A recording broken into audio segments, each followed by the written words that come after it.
and if it was a terror incident.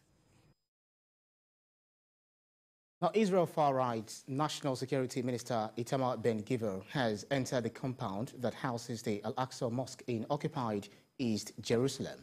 Mr. Ben-Gvir visited the mosque compound on Tuesday, enraging Palestinians who see the move as an unprecedented provocation. Al-Aqsa Mosque is the third holiest place in Islam and the most sacred site to Jews, who refer to the compound as the Temple Mount. Now the Palestinian Foreign Ministry has denounced that it describes as, quote, the storming of Al-Aqsa Mosque by the extremist minister Ben-Gvir, end of quote. Spokesman for the Palestinian Islamist group Hamas, which governs the Gaza Strip, calls it a crime and insists the site will remain Palestinian Arab Islamic. Minister Ben-Gvir has long called for greater Jewish access to the holy site. In a statement signed by spokesperson, Itamar Ben-Gvir said, quote, our government will not surrender to the threats of Hamas, end of quote.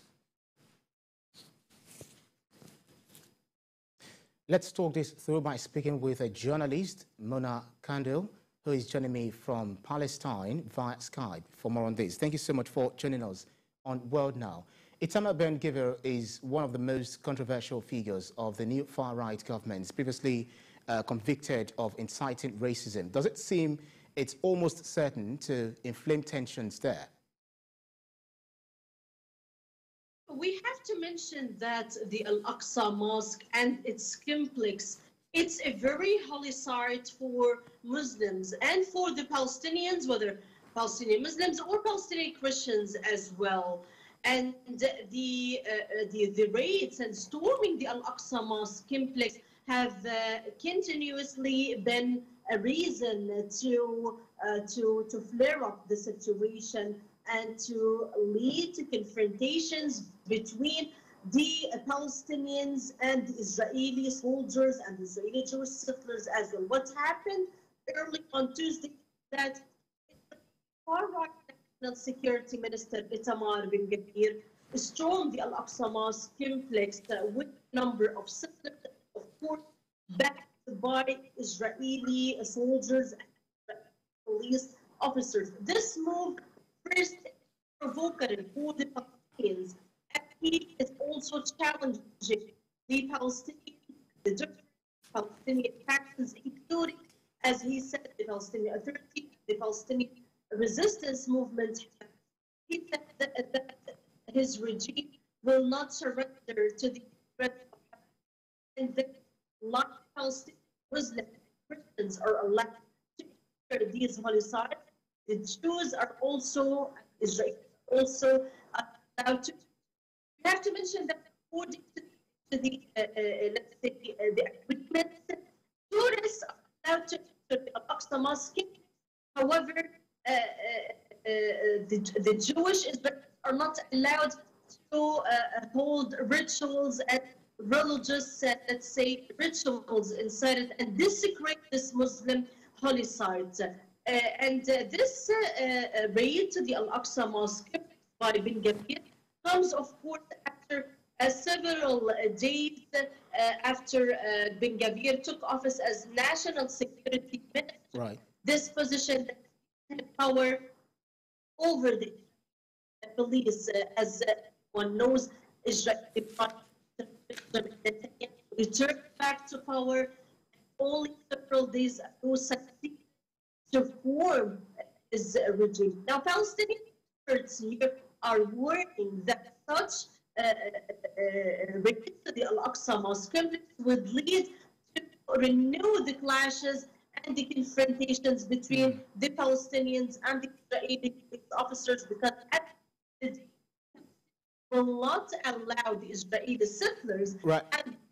Mona, we seem to be having a bit of a network glitch, but then I want to really understand what you said at the point, because in 1967, after Israel's annexation of East Jerusalem, a law passed forbidding Jewish worship in compound, but there was no indication that Itamar Ben-Gvir actually prayed after his entrance. How do you think the Palestinians might respond to this? Well, in 1967, Israel captured the eastern part of Al-Quds, but later, after there was an agreement, the Oslo Accords between the Israelis and the Palestinian Liberation Organization, Israel agreed that the eastern part of Jerusalem that was occupied in 1967 must be the capital of the Palestinians, and there shouldn't be any Israeli existence there. But this did not happen. The Israeli occupation forces continue to occupy the whole Jerusalem. People who are living in the occupied West Bank are not allowed to enter Al-Quds, Jerusalem, and to pray in the Al-Aqsa Mosque without getting Israeli-issued permits. And this is very difficult for the Palestinians to obtain. The Palestinian men under the age of 45 living in the occupied West Bank do not get Israeli-issued permits to enter Jerusalem or to pray at the Al-Aqsa Mosque.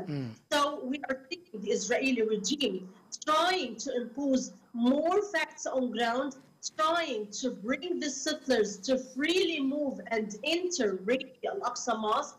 At the same time, Palestinians who are the real owners of the land, and that they see the Al-Aqsa Mosque, it's their Muslim holy site, they are not allowed to enter and to pray in the Al-Aqsa Mosque. Right. So we've actually seen step up in tensions in 2022 as the most violent year in talk about 2022 within the occupied West Bank for the Palestinians. At least we know that we saw more than 200 Palestinians killed within the tensions with the Israeli forces. What are your worries about what 2023 might hold for the Palestinians?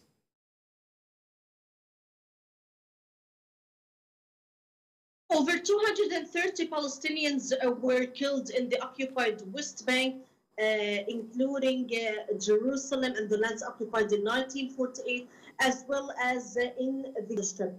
And with this in Nablus, another Palestinian was killed early today in the occupied West Bank, and the Israelis continue to raid Palestinian areas on a daily basis, arrest people under, let's say, numerous justifications and unjustified reasons. Palestinians are not allowed to take part in any anti-Israel activities, even if these are peaceful demonstrations. Homes of Palestinians are being destroyed for several reasons. Palestinians who carry out anti-Israel operations, their family homes would be destroyed and demolished, and Palestinians who do not get Israeli-issued permits to build their homes in some areas, of course, the Israeli regime wait until those Palestinians finish building their homes and then they demolish them. So, of course, 2023 will not be this, let's say, another peaceful or easy year for them, because with the start of 2023, 3 Palestinians had been killed, a number of Palestinians' homes were destroyed, and of course, up till the day, dozens of Palestinian youths, elderly and children had been arrested by the Israeli forces. Well, we actually know that Jordan and the United Arab Emirates have actually condemned what they called Ben-Gvir's storming of Al-Aqsa Mosque. Even Saudi Arabia have actually also condemned the Israeli minister. We'll see how the international communities will be reacting to this provocative act.